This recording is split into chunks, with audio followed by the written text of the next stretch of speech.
Hello my dear students, आज हम लोग क्लास 9th के भारतीय भवन का फिजिक्स का चैप्टर नंबर 3 में बल तथा गति के नियम से संबंधित उसमें कुछ बातें पढ़ेंगे जो हम लोग इसके पहले वाले चैप्टर में मतलब इसके पहले वाले क्लास में पढ़ चुके हैं। बल के विभिन्न प्रकार यानी कि बल के टाइप हम लोग पढ़ रहे थे, तो बल के उसमें हम लोग प्रकार पढ़े थे। बल के दो भागों में बांटा जा सकता है। पहला होता है क्या, स्पर्श बल, और दूसरा होता है दूरी पर क्रिया बल। यानी कि हम बल को कितने वर्गों में बांट सकते हैं? 2 वर्गों में। कौन कौन? एक होता है स्पर्श और दूसरा होता है दूरी पर क्रिया बल। तो सबसे पहले हम लोग विस्तार पूर्वक जानेंगे स्पर्श बल के बारे में कि स्पर्श बल होता क्या है। अगर थोड़ा सा दिमाग लगाया जाए तो स्पर्श मतलब क्या होता है? संपर्क, यानी कि जो बल एक दूसरे वस्तु के संपर्क में आकर लगता है, बात समझे ना, तो उसको हम क्या कहेंगे? स्पर्श बल कहते हैं। ये हो गया दूरी पर क्रिया बल, यानी कि दूरे से बल लगाएगा। यानी कि जो यहाँ पर बल कैसा होना चाहिए कि जो दूर ही से बल लगाता हो, यानी कि जो एक दूसरे के संपर्क में आए बिना ही वहां पर जो बल लगता है, तो उसको हम क्या कहते हैं? दूरी पर क्रिया बल कहा जाता है। ठीक है, तो सबसे पहले हम देखते हैं स्पर्श बल के बारे में। ठीक, तो कह रहा है कि जब एक वस्तु दूसरी वस्तु के संपर्क में हो तो दोनों एक दूसरे पर बल लगा सकते हैं। बात समझ में आया? यानी कह रहा है कि जब कोई एक वस्तु किसी दूसरे वस्तु के संपर्क में हो तो वहां पर वे क्या कर सकते हैं? एक दूसरे पर बल लगा सकते हैं। अब देख लेते हैं ऐसे बलों को, कैसे बलों को, यानी कि जो दोनों वस्तु एक दूसरे पर बल लगाएंगे संपर्क में आकर, तो वही कह रहा है कि ऐसे बलों को जो वस्तुओं के भौतिक स्पर्श से आरोपित होते हैं स्पर्श बल कहा जाता है। स्पर्श बल कैसे कहा जाता है? कह देंगे ऐसे बलों, तो ऐसे बल को जो वस्तुओं के भौतिक स्पर्शों से उत्पन्न होते हैं, तो उस प्रकार के बल को क्या कहा जाता है? स्पर्श बल कहा जाता है। देख लेना फिर एक बार, और ऐसे बलों को जो वस्तुओं के भौतिक स्पर्श से आरोपित होते हैं ऐसे क्या कहा जाता है? स्पर्श बल कहा जाता है। क्लियर हुआ? अब आगे बढ़ते हैं। ऐसे बलों के कुछ उदाहरण हैं, कुछ एग्जाम्पल हैं। जैसे पहला दिया है अभिलंब बल। अभिलंब बल होता क्या है, पहले इसको हम देख लेते हैं। ठीक है, तो अभिलंब बल देख लेकर है, जब स्पर्श बल वस्तुओं के संपर्क की सतहों के लंबवत लगते हों तो उन्हें हम क्या कहते हैं? अभिलंब बल कहते हैं। एक बार और इसको हम पढ़ लेते हैं। कह रहा है कि जब स्पर्श बल वस्तुओं के संपर्क की सतहों के लंबवत लगते हैं तो उन्हें क्या कहा जाता है? अभिलंब बल कहा जाता है। यानी कि जो बल लगेगा तो जो सतह होगा ना, तो उस पर जो बल लगे अभिलंब यानी कि लंबवत लगना चाहिए। अभिलंब मतलब क्या है? जो बल लगाएगा, ऐसे बल लगेगा तो इसके बीच कोण कितना होना चाहिए? 90 डिग्री का होना चाहिए। बात समझ रहे हो? तो वहां पे जो बल लगेगा, मान वस्तु ये एक वस्तु हो गया, ये दूसरा वस्तु ऊपर से बल लगा रहा है। बात समझ रहे हो? तो यहाँ पे जो बल लगेगा अभिलंब वाला, तो उसी को हम क्या कहते हैं? अभिलंब बल कहते हैं। जैसे कि मान लेते हैं नॉर्मल एग्जांपल लेके चला जाए, ये मान लीजिए टेबल हो गया। ठीक है, मान लीजिए टेबल है, इस पर एक मतलब क्या किया गया? बुक रखा गया है, चाहे कुछ भी रखा गया है, तो टेबल इस पर क्या है? नीचे की तरफ बल लगा रहा है ना, और जो बुक है इस पर क्या है? नीचे की मतलब ये नीचे की तरफ बल लगा रहा है, टेबल ऊपर की तरफ बल लगा है। यहाँ पर एक दूसरे को ऐसे थोड़ी ना तिरछा क्रॉस लग रहा है, नहीं लग रहा है। दोनों एक दूसरे पर मतलब सीधा ऐसे बल लगा रहा है, तो एक ऐसे सीधा बल लगा रहा है, यानी कि जब सीधा लगाया जाता है उसी को अभिलंब बोला जाता है। तो यहाँ पे जो वस्तुओं के बीच जो बल लग रहा है वो कौन सा बल होगा? अभिलंब बल होगा। बात समझ में आया? यानी कि एक वस्तु दूसरे वस्तु के संपर्क में हो और वहां पर जो बल हो, यानी कि वो वस्तु क्या उस पर लंबवत बल लगा रहा हो, तो उस प्रकार के बल को हम क्या कहते हैं? अभिलंब बल कहते हैं। बात समझ में आया? अब आते हैं तनाव पर। क्या देखना है? तनाव। तो तनाव के मतलब क्या हो गया? जैसे कि ऐसे हम पहले इसको समझाते हैं, ऐसे नॉर्मली में क्या करना है? एक पत्थर ले लेना है, पत्थर लिया गया, एक मतलब डोरी टाइप रस्सी वगैरह ले लेना है, पत्थर को बांध देंगे, ऐसे नचाएंगे, नच रहा है, तो यहाँ पे जो डोरी टनाएगा, टना रहा है चारों तरफ, तो यहाँ पे जो डोरी पर जो बल लग रहा है उसी को हम क्या कहते हैं? तनाव कहा जाता है। ठीक है, अब यहाँ पर देख लेते हैं। कह रहा है कि जब किसी वस्तु को एक डोरी से बांधकर डोरी को ताना जाता है, जब किसी वस्तु को बांधेंगे डोरी को क्या किया? ताना गया, और उसको मतलब ऐसे तानेंगे तो मतलब बल लगाने के लिए बराबर उसको नचाएंगे तब ना टाइट रहेगा, तो ताना जाता है। तो डोरी से बंधी वस्तु पर डोरी द्वारा लगाए गए बल के परिमाण को तनाव कहा जाता है। बात समझ में आया? यानी कह रहा है कि जब किसी वस्तु को एक डोरी से बांध कर ताना जाता है तो डोरी से बंधी वस्तु पर डोरी द्वारा लगाए गए बल के परिमाण को हम क्या कहते हैं? तनाव कहते हैं। बात समझे ना? यानी कि जब डोरी को टानेंगे तो उस पर जो बल लगेगा उसी बल को परिमाण को हम क्या कहते हैं? तनाव। क्या कहा जाता है? तनाव। क्लियर हुआ? अब आते हैं घर्षण पर। अगर घर्षण की बात की जाए तो बहुत इंपॉर्टेंट पॉइंट है हमारे नॉलेज के लिए भी, प्लस मतलब बुक में है तो है नहीं। तो सबसे पहले हमें कुछ इससे जानकारी भी ले लेना है कि घर्षण होता क्या है। बात समझे? अगर हम बात करें आम जीवन में, हम अपने आम जीवन में चाहे दैनिक जीवन में ऐसे हम बात करें कि घर्षण का हमारे दैनिक जीवन में कुछ महत्व है कि नहीं है, तो अगर हम बात यहाँ से लेकर चले कि हमारे मतलब जन्म से लेकर मरण तक जितने भी कार्य करते हैं सब में घर्षण का योगदान होता है। अगर घर्षण ना हो तो हमारा कोई भी कार्य नहीं हो सकता है। बात समझ रहे ना? जैसे कि मान लेते हैं हम बोल रहे हैं तो हमारे बोलने में भी घर्षण बल का सहयोग हो रहा है। यानी कि हमारा जुबान क्या होता है, मतलब घर्षण के कारण क्या होता है, आवाज बाहर आता है। जैसे मान लिया हम पेन से मतलब ये मार्कर पकड़े हुए हैं, किसके वजह से हम पकड़े हुए हैं? घर्षण के बल के। अगर मान लो हमारा हाथ पूरा प्लेन हो, ये मार्कर भी पूरा प्लेन हो, घर्षण ना हो, हम पकड़ेंगे तो ये पकड़ा पाएगा? क्या हो जाएगा? फिसल कर गिर जाएगा। बात समझ रहे ना? तो वही बात अगर यहाँ पर कहा जाए घर्षण बल, जैसे कि हम खड़े हैं यहाँ पर, किस बल के कारण खड़े हैं? घर्षण बल के। अगर पूरा प्लेन हो, फिसलन हो, यानी घर्षण बल हो ही नहीं तो हम यहाँ पर मतलब स्थिर खड़े रह सकते हैं? एकदम गतिमान रहेंगे, हमेशा गति में ही आदमी रहेगा। हम खाना खाते, खाना खाने में भी घर्षण बल का सहयोग मिलता है। जैसे मान लो हम भोजन उठा रहे हैं तो अगर हमारा हाथ पूरा प्लेन हो तो भोजन उठेगा? नहीं उठेगा। जैसे मुंह में डालेंगे फट से कहाँ जाएगा? नीचे आ जाएगा। आएगा कि नहीं आएगा?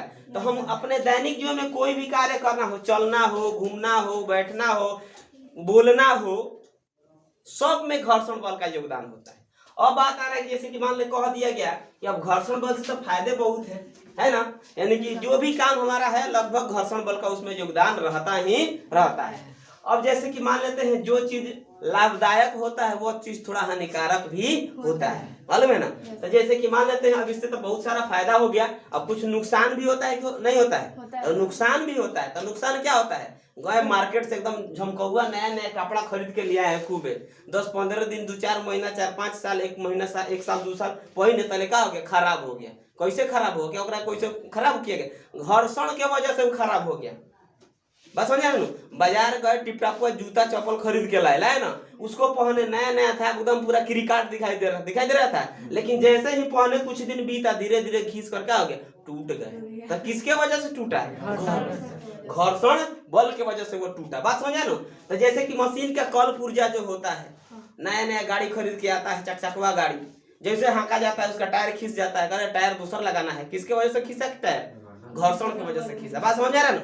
तो अगर बात किया जाए तो ये सारे घर्षण बल के कारण नुकसान है। जैसे कि मशीन के कल पुर्जे खराब हो जाते हैं, चप्पल जूता घिस जाता है, हमारा कपड़ा घिस कर खराब हो जाता है।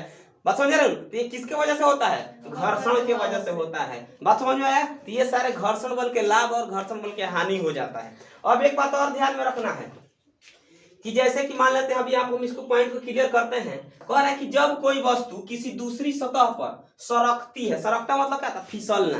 सरकना मतलब क्या था? फिसलना। तो कह रहा है कि जब कोई वस्तु किसी दूसरी सतह पर सरकती है या फिसलती है, या कह दिया जाए या लुढ़कती है, क्या कहा जाए? लुढ़कती है। लुढ़कती मतलब होता है फिसल लेना। बात समझ रहे हो?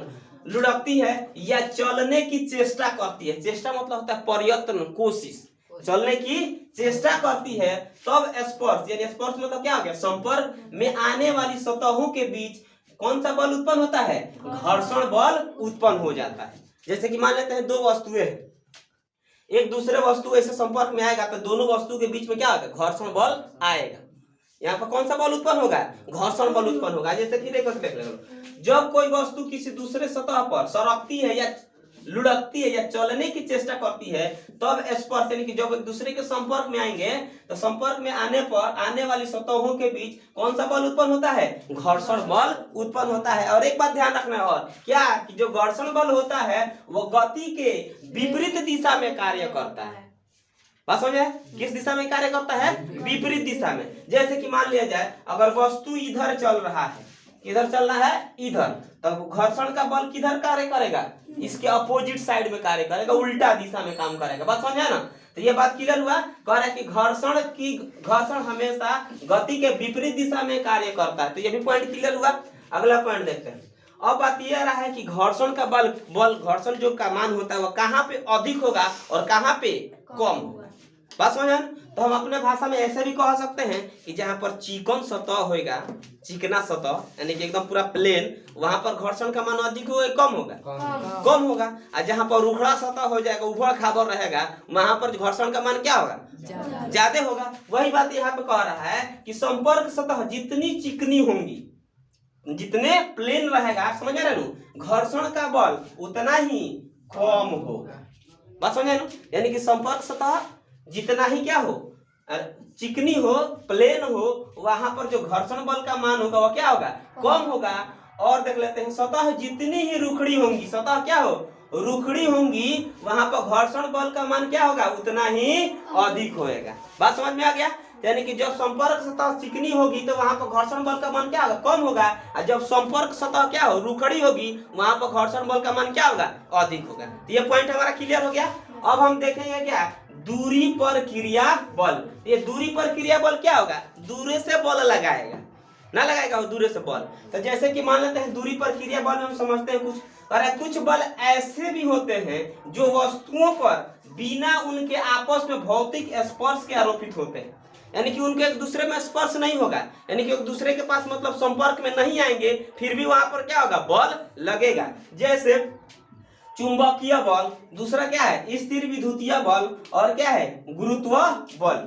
अब इसको हम देख लेते हैं। जैसे कि मान लेते हैं, इसके बारे में थोड़ा सा बता देते हैं। चुंबकीय बल होता क्या है ना, तो जैसे कि मान लिया जाए लोहा, क्या लिया गया, लोहा का पिन ले लिया गया, कील ले लिया गया, कोई भी वस्तु लोहा का ले लिया गया, एक चुंबक ले लिया जाता है, ठीक है।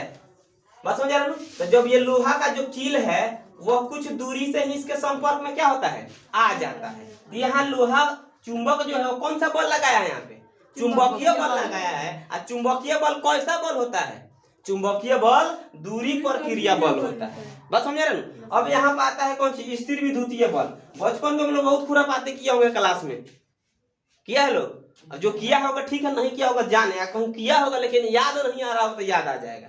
क्लास में बैठे बैठे रहते हैं, मन बोर हो जाता है, होता है, तो बैठे बैठे मुड़ी में लगते हैं, एकदम क्या करते हैं, कॉलम लगते हैं, खूब रगड़ने लगते हैं, रगड़ते रगड़ते रगड़ते उनमें कोनो इंजीनियर होता है, सब क्लास में अलग अलग वैरायटी के बच्चा होता है, पेज फाड़ के एक मुट्ठी बना दिया, ओकरा के का किया, ऐसे लो इसमें तो आगे है, खींच रहा है, इसको शॉर्ट जा रहा होता है ना सर। तो उसमें जो बॉल क्या होता है, उसमें जो विद्युत बल रहता है स्थिर रहता है, और जैसे उसको मतलब हम बाल से रगड़ते हैं तो क्या होता है, उसमें इलेक्ट्रॉन वगैरह आ जाता है, जिसके कारण वहां पर कागज क्या होता है, उसमें शॉर्ट जाता है, आता है ना। तो वो भी क्या उसमें मतलब ऐसे किया जाता है, वो भी कौन सा बल है, दूरी पर क्रिया बल है। तो ये हो गया हमारा कौन, स्थिर विद्युत बल।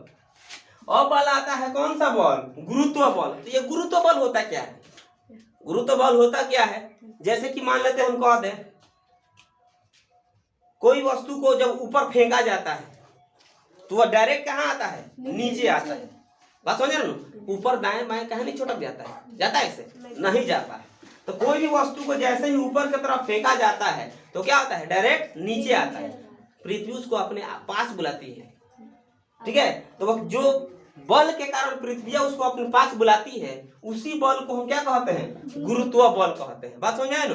तो यहाँ पर देख लेते हैं, कह रहा है कि गुरुत्व बल होता क्या था, कहेंगे कि पृथ्वी एक चुंबक का जैसा कार्य करती है। जब भी कोई वस्तु को ऊपर की तरफ फेंका जाता है तो वह अपने बल के कारण उसको क्या करती है, खींच लेती है। और जिस बल के कारण वस्तु को अपनी तरफ खींचती है उसी बल को हम क्या कहते हैं, गुरुत्व बल कहते हैं। बात समझ में आया। यदि मेरा वीडियो आपको अच्छा लगा हो तो लाइक करें, कमेंट करें, अपने दोस्तों में ज़्यादा से ज़्यादा शेयर करें। यदि मेरे वीडियो पर यदि आप नए हैं तो मेरे चैनल को सब्सक्राइब करें। धन्यवाद।